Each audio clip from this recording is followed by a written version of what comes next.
अस्सलामु अलैकुम वरहमतुल्लाहि वबरकातुह।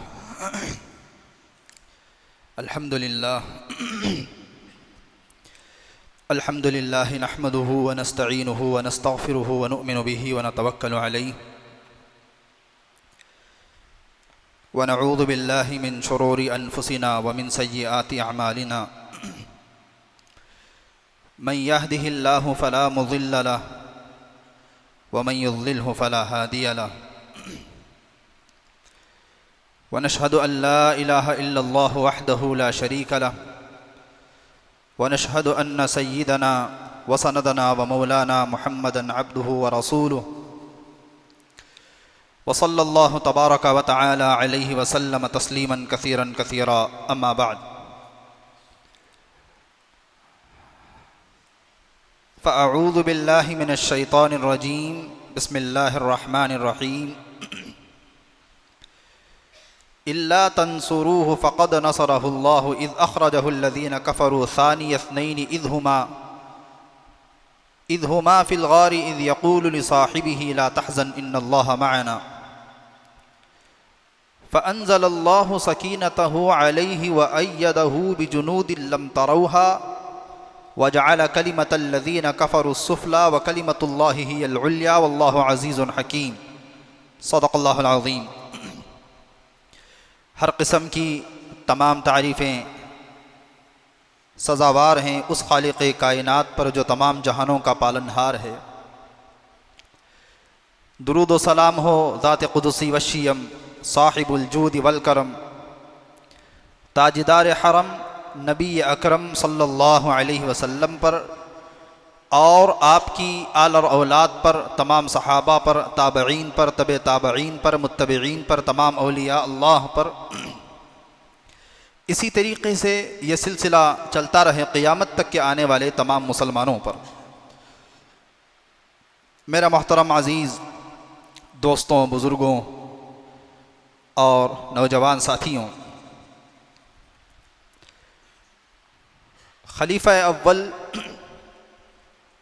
हज़रत सय्यिदना अबू बकर सिद्दीक़ रज़ी अल्लाहु अन्हु की ज़िंदगी और आपके हालात के बारे में ख़िताब जो है वो जारी है। इससे पहले अबू बकर सिद्दीक़ रज़ी अल्लाहु अन्हु ने नबी अकरम सल्लल्लाहु अलैहि वसल्लम की ज़िंदगी में आपका कैसे साथ दिया और आप कहाँ कहाँ साथ में थे, क्या मकाम था, उन चीज़ों पर जो है गुफ्तगू हुई है। सानिय इस्नैनि इज़ हुमा फ़िल ग़ार इज़ यक़ूलु लिसाहिबिही ला तहज़न इन्नल्लाहा मअना। इस आयत की तफसीर जो है 15 से 20 जुमा तक की जा सकती है, लेकिन हम उस तफसीर को, इल्मी नुकात को, इल्मी बारीकी, जो दलाइल हैं, जो चीज़ें हैं, हम उन चीज़ों को छोड़ देते हैं।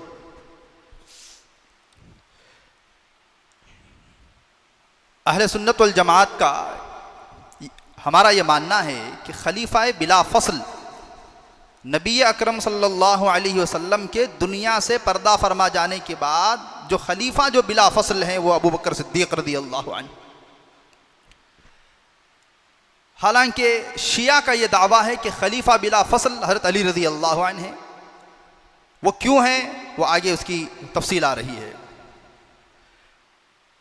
शिया की अगर ये बात मान ली जाए कि खलीफा बिला फ़स्ल हज़रत अली रज़ी अल्लाहु अन्हु हैं, तो उनके अक़ीदे के मुताबिक जो है अल-अयाज़ु बिल्लाहि मिन ज़ालिक हज़रत अबू बकर सिद्दीक़, हज़रत उमर, हज़रत उस्मान रज़ी अल्लाहु अन्हुम, ये तीनों जो है खिलाफत के गासिब हैं, हक़ छीन लेने वाले हैं। हालांकि ऐसी बात बिल्कुल नहीं है। हाँ, ये बात सही है कि अल्लाह के नबी अलैहिस्सलातु वस्सलाम ने सराहत के साथ ये बात डिक्लेयर नहीं फरमाई कि मेरे बाद अबू बकर खलीफा होंगे, लेकिन इशारात मिलते हैं, दलाइल हैं। हज़रात सहाबा के पास भी दलाइल थे। सहाबा की पूरी जमात ने अल्लाह के नबी अलैहिस्सलातु वस्सलाम के बाद हज़रत अबू बकर सिद्दीक़ रज़ी अल्लाहु अन्हु पर जो सब के सब मुत्तफ़िक़ हुए हैं, क्या वह यूं ही मुत्तफ़िक़ हो गए? सहाबा के इत्तफ़ाक़ क्या बस यूं ही इत्तफ़ाक़ था? हम ज़रा इस पर पहले बात करेंगे। बिल आखिर वो वक्त आया कि जिस वक़्त में हुज़ूर पाक सल्लल्लाहु अलैहि वसल्लम ने इस बात के इशारे देना शुरू कर दिए कि भाई मेरा वक्त आखिरी वक्त है। सबसे पहला इशारा आपने दिया, हज़रत सहाबा इकराम रिज़वानुल्लाहि अलैहिम अजमईन सरकार मदीना सल्लल्लाहु अलैहि वसल्लम की खिदमत में आए। मुहर्रम ही का महीना था, जैसा कि हम जिस महीने से गुज़र रहे हैं। फरमाया, या रसूल अल्लाह, 10 मुहर्रम का रोज़ा यहूद भी रखते हैं, हम भी रखते हैं। तो अल्लाह के नबी ने फरमाया कि यहूद क्यों रखते हैं? तो यहूदी उलमा ने कहा कि हम इसलिए रखते हैं कि इस दिन में अल्लाह ने हज़रत मूसा को फ़िरऔन से, बनी इसराइल को फ़िरऔन से नजात दी थी। तो उस वक़्त नबी अकरम सल्लल्लाहु अलैहि वसल्लम ने एक उसूल बयान फरमाया, खालिफुल यहूद वन नसारा, यहूद व नसारा की मुखालफत की जाए। अगर मैं अगले साल ज़िंदा रहा, इस तरह की बातें अल्लाह के नबी ने इससे पहले कभी नहीं की थी। अगर ज़िंदा रहा, आइंदा साल आप मुझे नहीं देख पाओगे, ये सब इशारात हैं आपकी आखिरी ज़िंदगी में। अगर मैं अगले साल ज़िंदा रहा तो एक रोज़ा पहले का या एक रोज़ा बाद का मैं मिला करके रखूँगा। देखिए, उलमा ने लिखा कि दीन हालांकि एक अच्छी चीज़ है ना, रोज़ा रखना तो दीन का एक हिस्सा है। इसमें भी यहूद व नसारा की मुखालफत को अल्लाह के, यहूद व नसारा की मुशाबहत को अल्लाह के नबी ने पसंद नहीं फरमाया था। लेकिन अगले साल जो है आप हयात नहीं रहे थे दुनिया में, ये एक इशारा मिल गया। दूसरा इशारा हज्जतुल विदा के खुतबे में आपने चंद ही जुम्मा पहले सुना कि नबी अकरम सल्लल्लाहु अलैहि वसल्लम ने लाखों के सहाबा के मजमे में कहा कि मेरे सहाबा, मेरी वसीयत को गौर से सुनना। हम आज जिस तरीके से जमा हैं, लगता यह है कि फिर आइंदा कभी इस तरीके से जमा नहीं हो सकेंगे। यह भी इशारा था कि मेरा वक्त क्या हो गया है, करीब आ गया है। एक और इशारा, इज़ा जाअ नस्रुल्लाहि वल फत्ह, सूरह नस्र नाजिल हो गई थी। अबू बकर सिद्दीक़ रज़ी अल्लाहु अन्हु रो रहे थे। हज़रत उमर रज़ी अल्लाहु अन्हु जैसे सहाबी ने भी हज़रत अबू बकर से पूछा कि भाई सूरत ही तो नाजिल हुई है, तुम रो क्यों रहे हो? फरमाया, इज़ा जाअ नस्रुल्लाहि वल फत्ह व रअयतन नासा यदखुलून फी दीनिल्लाहि अफ़वाजा फसब्बिह बिहम्दि रब्बिका वस्तग़फिर इन्नहु काना तव्वाबा। अल्लाह ने ये सूरत में कहा था कि ईमान में, इस्लाम के अंदर जमातों की जमातें इस्लाम के अंदर दाखिल होंगी। अब हम देख रहे हैं अपनी आँखों से कि जमातों की जमातें दाखिल हो रही हैं। मालूम यह होता है कि नबूवत का मिशन मुकम्मल हो चुका है। फिर फरमाया, अमल के आखिर में अल्लाह ने इस्तिग़फ़ार को रखा है। नमाज सलाम फिरते ही क्या पढ़ते हैं? नेकी के अमल के फ़ौरन मुत्तसिल बात जो है अल्लाह ने इस्तिग़फ़ार को रखा है। तो यहाँ फसब्बिह बिहम्दि रब्बिका वस्तग़फिर में भी इशारा इस बात का मिलता है कि अल्लाह के नबी अलैहिस्सलातु वस्सलाम अब दुनिया से क्या होने वाले हैं, रुख़्सत होने वाले हैं। तो ये इशारा तो मिल गए थे। बहरहाल नबी अकरम सल्लल्लाहु अलैहि वसल्लम जो है मर्ज़ुल वफ़ात में दाखिल हो गए। शुरू में आपने सहारे के ज़रिए से आकर के नमाज़ें पढ़ाई, 2 सहाबा के ज़रिए से। लेकिन जब मर्ज़ शिद्दत पकड़ गया, बीमारी ने बहुत ज़्यादा बीमारी में उबाल आ गया, तो नबी अकरम सल्लल्लाहु अलैहि वसल्लम ने हज़रत अबू बकर सिद्दीक़ रज़ी अल्लाहु अन्हु को इमामत का हुक्म फरमाया कि अबू बकर सिद्दीक़ जो है नमाज़ें पढ़ाएंगे। 17 नमाज़ें हुज़ूर पाक सल्लल्लाहु अलैहि वसल्लम की मौजूदगी में हज़रत अबू बकर सिद्दीक़ रज़ी अल्लाहु अन्हु ने पढ़ाई हैं। टोटल 17 नमाज़ें। पीर के दिन फ़जर की नमाज अबू बकर सिद्दीक़ रज़ी अल्लाहु अन्हु ने पढ़ाई। 3 दिन से घर नहीं गए थे। देखा कि फ़जर की नमाज के बाद हुज़ूर पाक सल्लल्लाहु अलैहि वसल्लम की तबीयत में इफ़ाक़ा हुआ है, आपकी तबीयत बहाल हुई है। तो आप आए, फरमाया, या रसूल अल्लाह, 3 दिन से मैं घर नहीं गया, अब आपकी तबीयत में थोड़ी बशाशत है, इफ़ाक़ा नज़र आ रहा है, आप मुझे इजाज़त दें, मैं घर जा कर के घर के अहवाल लेकर के आना चाहता हूँ। अल्लाह के नबी ने इजाज़त दे दी। अबू बकर सिद्दीक़ रज़ी अल्लाहु अन्हु घर गए हालात मालूम करने के लिए, ताकि कुछ सौदा वगैरह लाना हो या कुछ राशन लाना हो या कोई और मसला हो। इधर ज़वाल के करीब जो है हुज़ूर पाक सल्लल्लाहु अलैहि वसल्लम दुनिया से तशरीफ़ ले गए। आपकी वफ़ात का जो मंज़र है, इससे पहले जुमा के बयानात में वो चीज़ें बयान की जा चुकी हैं। अब अगर मैं फिर उस टॉपिक पर आऊँगा तो जज्बात इतने ज़्यादा उभरेंगे कि फिर मैं ये मज़मून भूल जाऊँगा। पूरा सहाबा का मजमा बेकाबू हो गया।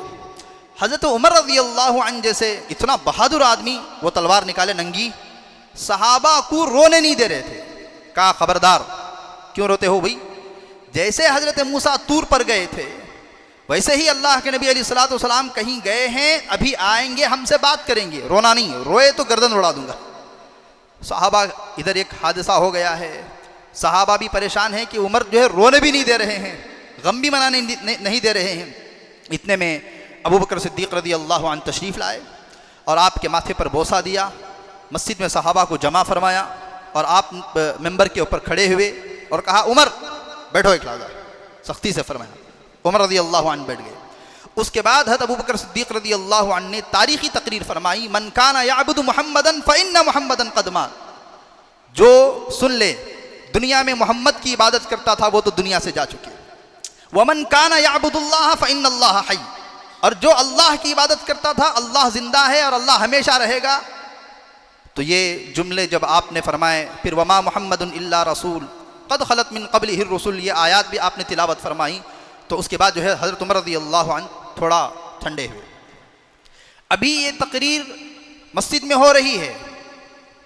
अबू बकर सिद्दीक़ रज़ी अल्लाह अन्हु ये तकरीर के बाद जब देखा कि सहाबा थोड़ा थम गए हैं, हज़रत उमर भी थम गए हैं, इतने में एक अंसारी साहबी दौड़ते हुए आए। कहा एक जगह पर अंसार जमा हो गए हैं, वो फौरन अंसार में से किसी एक को खलीफा बनाना चाहते हैं। कहा भाई ये अभी एक इधर मसला है, अभी तदफीन भी बाकी है, अभी बहुत सारी चीज़ें बाकी हैं, ये एक नया मसला खड़ा हो गया कि अंसार में से किसी एक को खलीफा बनाने वाले हैं। तो हज़रत अबू बकर, हज़रत उमर रज़ी अल्लाह अन्हु और दूसरे सहाबा फ़ौरन जो है उस जगह पर गए। वो जगह का नाम है सक़ीफ़ा बनी साइदा, एक जगह थी सक़ीफ़ा बनी साइदा में। वहाँ गए तो एक सहाबी साद बिन उबादा, अंसारी सहाबी हैं, बीमार हैं और चादर ओढ़े हुए हैं। तकरीबन अंसार इस बात पर इत्तेफाक कर लिए थे कि इनको खलीफा बनाना है, बस बैत होने ही वाली थी। ये पूरा मजमा अंदर आ गया। भाई क्या कर रहे हो? वही कहा खिलाफत का मसला है, अल्लाह के नबी सल्लल्लाहु अलैहि वसल्लम दुनिया से तशरीफ़ ले गए हैं। अच्छा, यहाँ पर रुक कर के एक एतराज़ का जवाब दे दूँ। हो सकता है बाज़ हज़रात को एतराज़ हो कि भाई सहाबा जैसे जलीलुल क़द्र लोग इतनी जल्दी कि अभी आप जो है आपकी तदफीन नहीं हुई है और आपकी जनाजे की नमाज नहीं हुई है, इतनी जल्दी खिलाफत पर बात क्यों आ गई? वो इस वजह से आई, पहले से ही ये सिग्नल मिला हुआ था कि जो इस्लाम के जो दुश्मन थे वो सरकार मदीना सल्लल्लाहु अलैहि वसल्लम जब बीमार हुए तो इस बात के शदीद इंतज़ार में थे कि कब आप दुनिया से जाएंगे और जो है फितना खड़ा कर देंगे। उधर मुसैलमा बिन कज़्ज़ाब था, मुसैलमा कज़्ज़ाब था, वो अल्लाह के नबी की ज़िंदगी में ही नबी होने का दावा कर दिया था। हो सकता था कि लोग जो है उसकी बातों में आ जाएं या और भी दूसरी चीज़ें थी, तो कंट्रोल हाथ से ना जाए, इस वजह से हज़रात सहाबा ने क्या किया, फ़ौरन इसकी तरफ तवज्जो दी है। भी दुनिया के अंदर भी आजकल जो है एडवांस हो गया है सब कुछ भी। हालांकि अब भी आप तारीख़ पर नज़र डालें तो इनकी क्या हैसियत, दुनिया वालों की कोई हैसियत नहीं है। अगर ये मर कर के जाते हैं तो 3 दिन के बाद 4 दिन के बाद डिक्लेयर करते हैं कि मर गए हैं। उससे पहले जहाँ फ़ौज मुतय्यन करनी है, अगर हालात ख़राब हो हैं, कहाँ कंट्रोल करना है, क्या करना है, ये सब करके बाद में बात को बाहर लाते हैं। तब तक क्या कहते हैं कि इमरजेंसी में है, इमरजेंसी में है, इमरजेंसी में, झूठ बोलते हैं। पहले मामले को कंट्रोल में लेते हैं। तो ये मामला था। अबू बकर सिद्दीक़ रज़ी अल्लाह अन्हु खड़े हुए और कहा कि देखो भाई, अल्लाह के नबी अलैहिस्सलातु वस्सलाम ने क्या फरमाया था, अल इमामतु मिन कुरैश, खिलाफत जो है वो इमामत जो है वो कुरैश के अंदर होगी, कुरैश से बाहर नहीं होगी। तो इतने में साद बिन उबादा रज़ी अल्लाह अन्हु, जो सहाबी जिन पर लोग तकरीबन इत्तफाक कर चुके थे कि आपको खलीफा बनाना है, सहाबा देखिए बिल्कुल साफ दिल वाले थे। उन्होंने फ़ौरन चादर निकाली और कहा कि वल्लाही सद्दक़ता, अल्लाह की कसम तुमने सच कहा। आज मुझे वो बात याद आ गई जिसमें नबी अकरम सल्लल्लाहु अलैहि वसल्लम ने फरमाया था, अल अइम्मतु अल इमामतु मिन कुरैश, कि कुरैश से क्या होगी, खिलाफत होगी। लिहाजा मैं अपने दावे से लिहाजा जो है मैं इस चीज़ से पीछे हटता हूँ। वो जा करके थोड़ी देर में बढ़ गए। साद बिन उबादा रज़ी अल्लाह अन्हु। अबू बकर सिद्दीक़ रज़ी अल्लाह अन्हु ने फरमाया, इस वक़्त मैं तुम्हारे सामने दो नाम जो है पेश करता हूँ। एक नाम हज़रत उमर रज़ी अल्लाह अन्हु का पेश किया और एक नाम हज़रत अबू उबैदा बिन जर्राह का पेश किया कि ये दोनों सहाबा हैं आपके सामने, आप इन दोनों में से जिसको चाहे आप खलीफा बना लें। हज़रत उमर रज़ी अल्लाह अन्हु खड़े हुए, कहा आप ज़रा बैठिए भाई, आप जल्दी ना करें। हज़रत अबू बकर को फरमाया आप तशरीफ़ रखिए, थोड़ा बैठे। उमर रज़ी अल्लाह अन्हु ने फरमाया देखो ये आयत पढ़ी, इल्ला तंसुरूहु फ़क़द नसरहुल्लाहु इज़ अख़रजहुल्लज़ीना कफ़रू सानिय इस्नैन। अबू बकर का मकाम तो वो है कि ये आपके साथ हिजरत के सफ़र में गार में आपके साथ शरीक थे। सानिय इस्नैन ला इज़ यक़ूलु लिसाहिबिही, कुरान ने इस धरती में किसी सहाबी के लिए कुरान में ये लफ्ज़ इख्तियार नहीं हुआ। सहाबी इज़ यक़ूलु लिसाहिबिही, जब उन्होंने अपने दोस्त से कहा तो ये हज़रत अबू बकर के बारे में ये आयत नाजिल हुई है। ला तहज़न इन्नल्लाह माना, अल्लाह के नबी ने फरमाया अबू बकर सिद्दीक़ रज़ी अल्लाह अन्हु से डरो मत, अल्लाह मेरे साथ है नहीं फरमाया, अल्लाह हमारे साथ है फरमाया। आयत के अंदर तीन बातें हो गई। उसके बाद जिस शख्स को अल्लाह के नबी अपनी हयात में इमामत के लिए आगे कर दे, इमामत सुगरा का जो हकदार होगा इमामत कुबरा का भी वही हक होगा।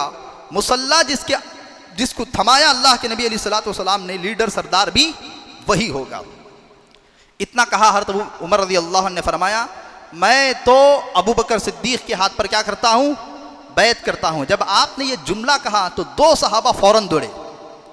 एक हज़रत साद बिन उबादा जो अभी तक जो है जिनके उन्होंने वो आगे बढ़ करके अबू बकर सिद्दीक़ रज़ी अल्लाह अन्हु के हाथ पर बैत कर ली, ये शर्फ हासिल करने के लिए कि सबसे पहले बैत किसने की है, मैंने की है। उसके बाद एक और सहाबी थे हज़रत बशीर, ये तीसरी सबसे कूद करके आकर के अबू बकर सिद्दीक़ रज़ी अल्लाह अन्हु के हाथ पर बैत कर दी। तीसरे नंबर पर हज़रत उमर रज़ी अल्लाह अन्हु ने बैत की। यहाँ से आप खलीफा राशिद, अल्लाह के नबी के बाद बिला फ़स्ल खलीफा आप जो है मुंतखब हो गए। यहाँ दरमियान में एक वाक़या और भी हुआ। इस पूरे मशवरे में हज़रत अली रज़ी अल्लाह अन्हु नहीं थे, हज़रत अब्बास नहीं थे आपके चचा। क्यों नहीं थे? वहाँ हज़रत फ़ातिमा रज़ी अल्लाह अन्हा जो है अनकंट्रोल थी, बेटी थी। घर अक्सर जब घर में किसी का इंतकाल होता है तो रिश्तेदार वहाँ होते हैं जहाँ क्या हुआ है, हादसा हुआ है, वहाँ पर थे। उसके बाद हज़रत अली भी आए, हज़रत अब्बास भी आए। तो इस तरीके की बात हज़रत अली हज़रत अब्बास रज़ी अल्लाह अन्हुमा के सामने रखी गई। हज़रत अली रज़ी अल्लाह अन्हु देखिए साफ साफ कहने वाले थे। अली रज़ी अल्लाह अन्हु उन्होंने कहा देखो भाई, मैं इस बात को तस्लीम करता हूँ कि अल्लाह के नबी के बाद जो है मकाम आपका सबसे बड़ा है, लेकिन मेरे दिल में इतनी तकलीफ़ है, इतना बड़ा फ़ैसला तुमने लिया, मेरी हाज़िरी को तुमने ज़रूरी नहीं समझा। बस इतना कहा। उसके बाद बैत की, हज़रत अली ने भी बैत की, हज़रत अब्बास ने भी बैत की रज़ी अल्लाह अन्हुमा। बड़ी ज़बरदस्त अबू बकर सिद्दीक़ रज़ी अल्लाह अन्हु ने खिलाफत संभाली है। अगले दिन इतने बड़े रकबे का खलीफा सर पर सामान लिए हुए, तिजारत का, कपड़ों के ताजिर थे, सर पर कपड़ों के गट्ठर रखे हुए जा रहे थे। उमर रज़ी अल्लाह अन्हु ने कहा भाई कहाँ जा रहे हो? कहा कहाँ जा रहा हूँ, क्या मतलब? अपनी दुकान लगानी है, बाज़ार जा रहा हूँ। उस दौर में बाज़ार ऐसे नहीं होते थे जैसे आजकल हैं, दुकान भी है, ताला भी है, अंदर सामान रखा हुआ है, फिर लोग जा रहे हैं, सुबह को दुकान खोलते हैं, ऐसे नहीं होता था।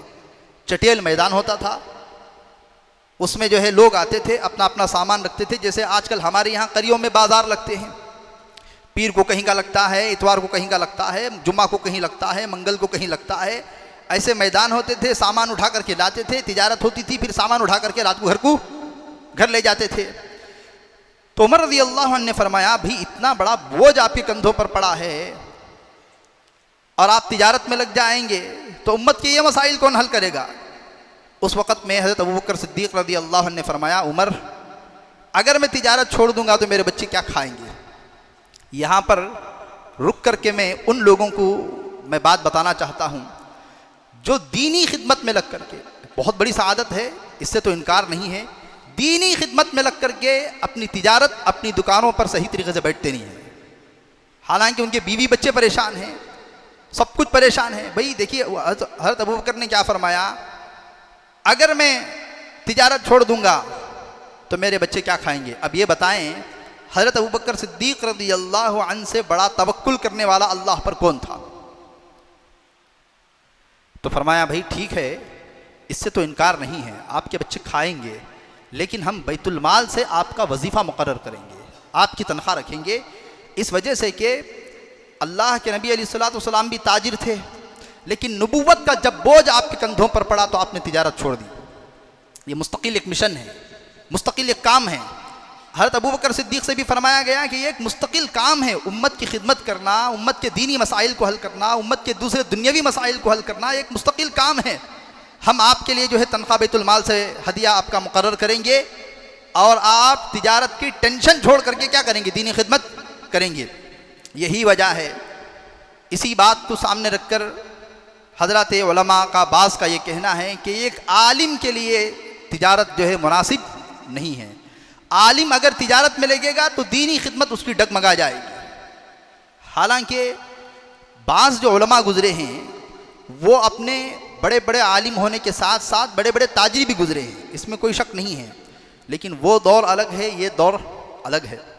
आज के दौर में अगर देखिए जो उलमा तिजारत कर रहे हैं फिर जाकर के उनके ख़िलाफ़ नहीं खड़े हो जाना। तिजारत हलाल है और मैं ये समझता हूँ कि जो आलिम भी तिजारत कर रहा है वो मजबूरी में ही कर रहा है। जाहिर बात है 6,000, 8,000, 10,000 रुपये उसकी तनख्वाह होगी तो कहाँ से उसका गुजारा होगा। इससे पहले तकरीबन 2 साल पहले मेरे दिमाग में एक बात आई थी कि बाज़ अमायदीन शहर को लेकर के, बाज़ शहर के बड़े उलमा को लेकर के मसाजिद की कमेटी से जा कर के ऐसा नहीं बात की जाए कि भाई आप अपने इमामों की तनख्वाह में जो है कुछ क्या कर दें, 6,000, 8,000, 10,000 में कोई घर चलने वाला नहीं है। ये इरादा था मेरा, लेकिन बाद में मुझे पता चला कि जिनको लेकर के मैं जाना चाह रहा था उन्हीं की मसाजिद में तनख्वाहें सही नहीं हैं। तो मैंने कहा, सोचा कि ये मसला तो हल नहीं होने वाला है।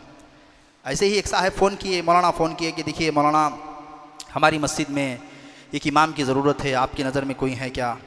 नमाज़ पढ़ाना है, फजर के बाद मकतब है, मगरिब के बाद मकतब है, इशा के बाद बालिगान का मकतब है, जुमा पढ़ाना है। हज़रत तनख्वाह कितनी होगी? कहा 8,000 इससे पहले देते थे, 9 मैं बात करके दिला सकता हूँ। ये वो साहब कह रहे हैं जिनको लेकर के मैं जाना चाह रहा था, वो भी मस्जिद के ज़िम्मेदार हैं। मैंने कहा घर नहीं होगा। तो फिर उसके बाद मैंने वो उम्मीद छोड़ दी कि ये उम्मीद लगाना क्या है, बेकार है। तो बहरहाल वरना जो है उलमा जो तिजारत में इस वक्त में लगे हुए हैं इसी मजबूरी की वजह से लगे हुए हैं। लोगों की कड़वी कसली बातें सुनना, एतराज़ात सुनना, आगे बात अभी आ रही है उसमें मैं तफसील बयान करूँगा। तो आपकी बैतुल माल से आपका हदिया मुकर्रर कर दिया गया। उमर रज़ियल्लाहु अन्हु ने, हज़रात सहाबा ने अबू बकर सिद्दीक़ रज़ियल्लाहु अन्हु से पूछा कि आपके घर का कितना खर्च है। अबू बकर सिद्दीक़ रज़ियल्लाहु अन्हु ने बहुत एहतियात के साथ पूरा घसीट तान करके फरमाया कि एक मदीने का जो मज़दूर है, अदना सबसे कमतर मदीने का जो मज़दूर है, उतनी मेरी तनख्वाह मुकर्रर कर दी जाए। मुकर्रर कर दी गई। उसी में आपका गुजरान भी चल रहा है, उसी में मसाइल भी हल हो रहे हैं। एक दिन आपकी अहलिया ने कहा कि अमीरुल मोमिनीन सरताज, बच्चे मीठा खाने के ख्वाहिश कर रहे हैं। चुनाचे फरमाया कि भी मीठे के लिए तो हमारे पास पैसे नहीं हैं। फरमाया कि मीठे के बगैर भी ज़िंदगी क्या हो सकती है, गुजर सकती है। अब उसके बाद अहलिया ने क्या किया, अबू बकर सिद्दीक़ रज़ियल्लाहु अन्हु की गौर से मेरी बात को सुने। 15-20 दिन, 1 महीना रोज़ थोड़ा थोड़ा बचा करके, जैसे औरतें बचाती हैं, अगर बचाने पर आ जाएं वरना तो ज़ुबाह कर देंगी, बचाने पर आए तो बचाती हैं, वरना तो हाल सबको मालूम है, सब शादीशुदा हैं, क्या बोलना है। हज़रत अबू बकर सिद्दीक़ रज़ियल्लाहु अन्हु की घरवाली ने थोड़ा थोड़ा बचाना शुरू किया, थोड़ा थोड़ा बचाना शुरू किया। बचा करके 20-25 दिन के बाद मीठा पक गया घर के अंदर। आप खाने के लिए बैठे, देखा कि मीठा है। कहा ये कहाँ से आया? कहा घर में बना है, इतनी रकम कहाँ से आई? असल में हुआ है कि 20-25 दिन से मैंने थोड़ा गंदम, थोड़ी चीज़ें कंट्रोल कर करके बचा बचा करके मैंने ये मीठा बनाया है। आप इससे पहले कि वो मीठा चखते, खादिम से कहा कि कलम और दवात लाओ, इंक और कलम और पेन लाओ। बैतुल माल को ख़त लिखा कि आज मुझे पता चला है कि मेरा घर इतना अगर खर्च कम कर दिया जाए तो भी चल सकता है।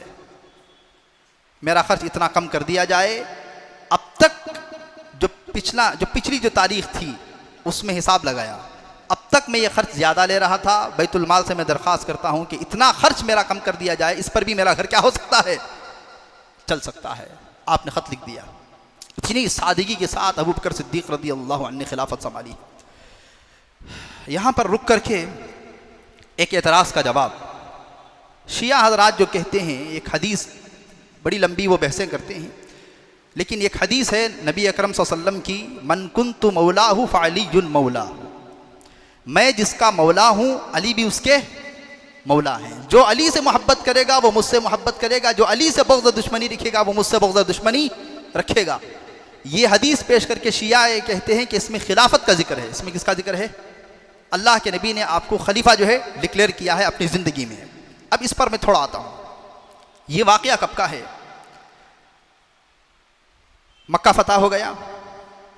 मक्का फ़तह होने के बाद नेक्स्ट ईयर, उसी साल में जब हज का मौका आया तो आप हज नहीं किए। हज के दिनों में नहीं आ रहा था।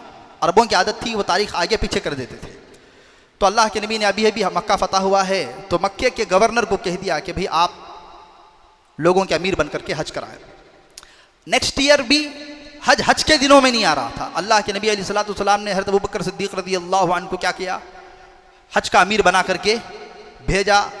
अबू बकर सिद्दीक़ रज़ी अल्लाहु अन्हु हज के अमीर रहे और हज अदा किया गया। उसके बाद का साल अल्लाह के नबी अलैहिस्सलातु वस्सलाम हज पर गए। हज को जाने से पहले यमन के 5 हिस्सों में अल्लाह के नबी अलैहिस्सलातु वस्सलाम ने 5 गवर्नर भेजे। अमीर मुआविया रज़ी अल्लाहु अन्हु और हज़रत खालिद बिन वलीद और दूसरे 4 जगहों में तो कोई मसला नहीं हुआ, लेकिन जिस हिस्से में, समझने के लिए बोल रहा हूँ, जिस डिस्ट्रिक्ट में हज़रत खालिद बिन वलीद को भेजे थे वहाँ एक जंग हो गई, एक मसला हो गया, जंग हो गई। तो उसके बाद देखिए अल्लाह के नबी अलैहिस्सलातु वस्सलाम ने हज़रत अली को बुलाया, अली यमन के फ़लाँ इलाके में जाना। खालिद ने जो है जंग कर दी है, क्या कर दी है, रज़ी अल्लाहु अन्हु। जा कर के वहाँ के क्या मसाइल हैं उन मसाइल को हल करना और जो माल गनीमत है उसे लेकर के मेरी खिदमत में आना। हज़रत अली रज़ी अल्लाहु अन्हु उस वक़्त में आपकी उम्र थी 32 साल। जब आप वफ़ात हुए हैं, अल्लाह के नबी अलैहिस्सलातु वस्सलाम जब दुनिया से तशरीफ़ ले गए हैं, हज़रत अली रज़ी अल्लाहु अन्हु की उम्र भरी जवानी 32 साल की थी, 30 पर 2 साल के थे।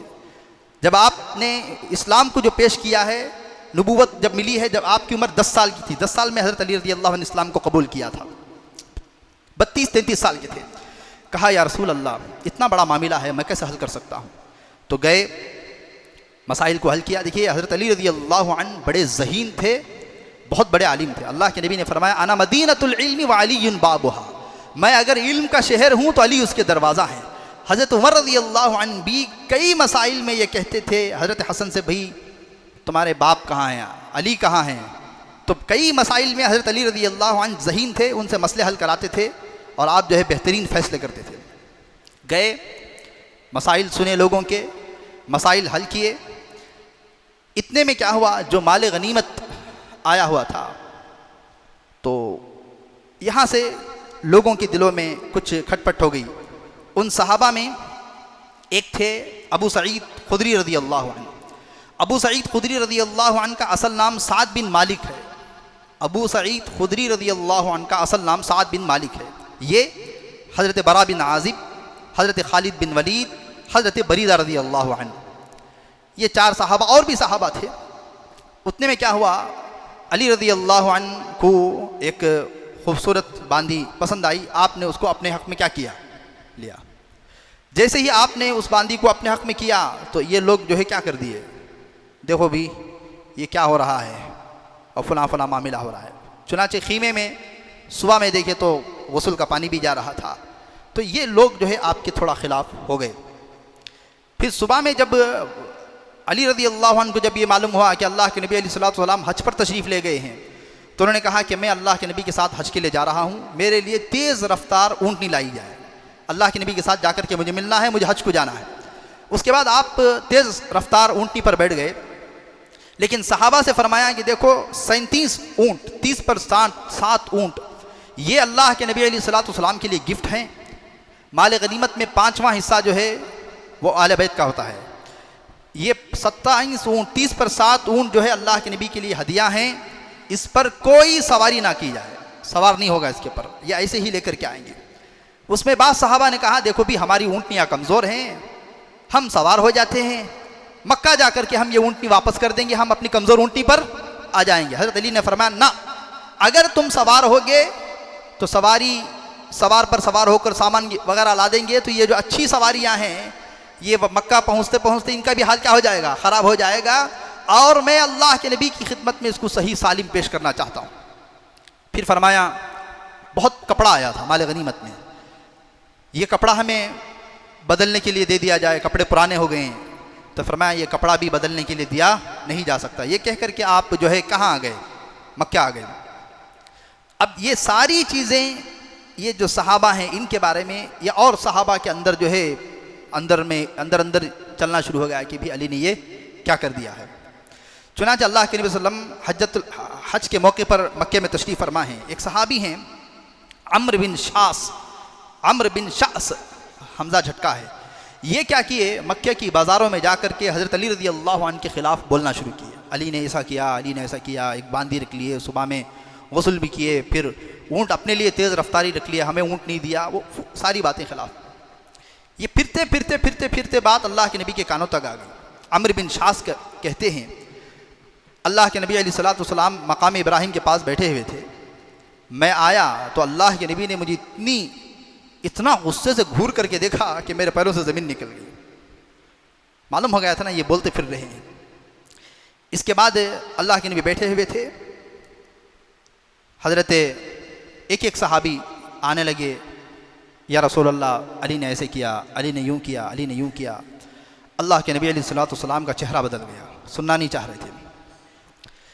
उसके बाद जब ये लोग कह चुके, पूरा मामला आपने सुन लिया, आप खामोश हो गए। एक और सहाबी उधर खड़े हुए जो यमन से आए हुए थे, ये पूरे यमन से आए हुए थे। या रसूल अल्लाह, हज़रत अली ने, अल्लाह के नबी ने चेहरा मोड़ लिया, सुनना नहीं चाह रहे।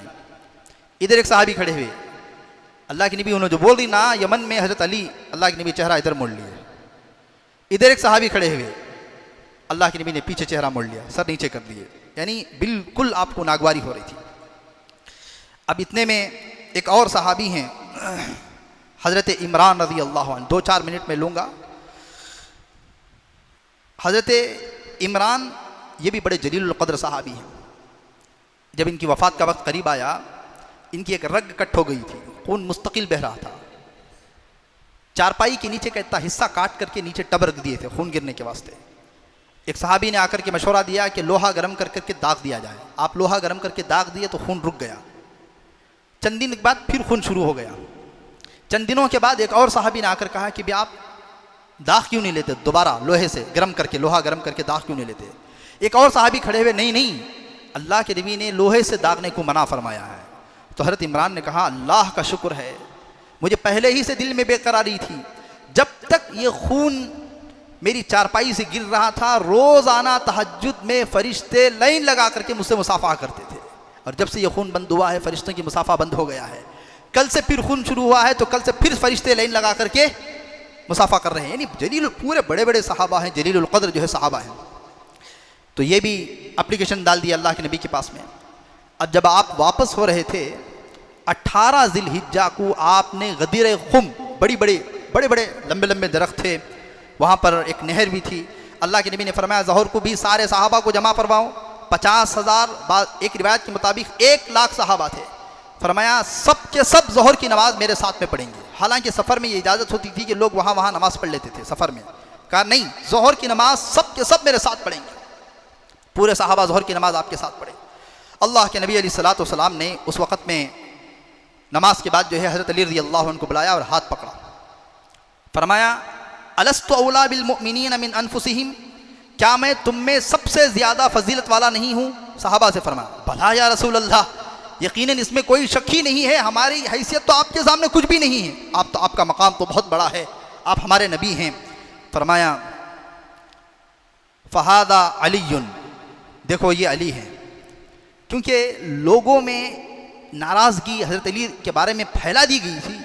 फरमाया मन कुन्तु मौलाहु फ़अलियुन मौलाहु, मैं जिसका मौला हूँ अली भी उसके मौला है। जो अली से मोहब्बत करेगा वो मुझसे मोहब्बत करेगा, जो अली से दुश्मनी रखेगा वो मुझसे दुश्मनी रखेगा। ये वाक़ई का पस मंज़र है, ये लोगों के दिलों से निकालने के लिए बस इतना कहना था। हज़रत उमर रज़ियल्लाहु अन्हु आगे बढ़े, हज़रत अली रज़ियल्लाहु अन्हु को गले लगाया, कहा अभी तुम्हारे तो क्या कहने, तुम्हारे लिए अल्लाह के नबी कितनी बड़ी बात कह दी। उसके बाद ये जो सहाबा थे, हज़रत अबू सईद खुदरी, हज़रत बरा बिन आज़िब, हज़रत खालिद बिन वलीद, हज़रत बुरैदा, इन सब ने कहा कि एक सहाबी तो कहते हैं कि उस वक्त तक हज़रत अली के लिए सबसे ज़्यादा नफ़रत मेरे दिल में थी, जैसे ही अल्लाह के नबी की ज़ुबान मुबारक से ये जुमला सुना सबसे ज़्यादा मोहब्बत मेरे दिल के अंदर आ गई।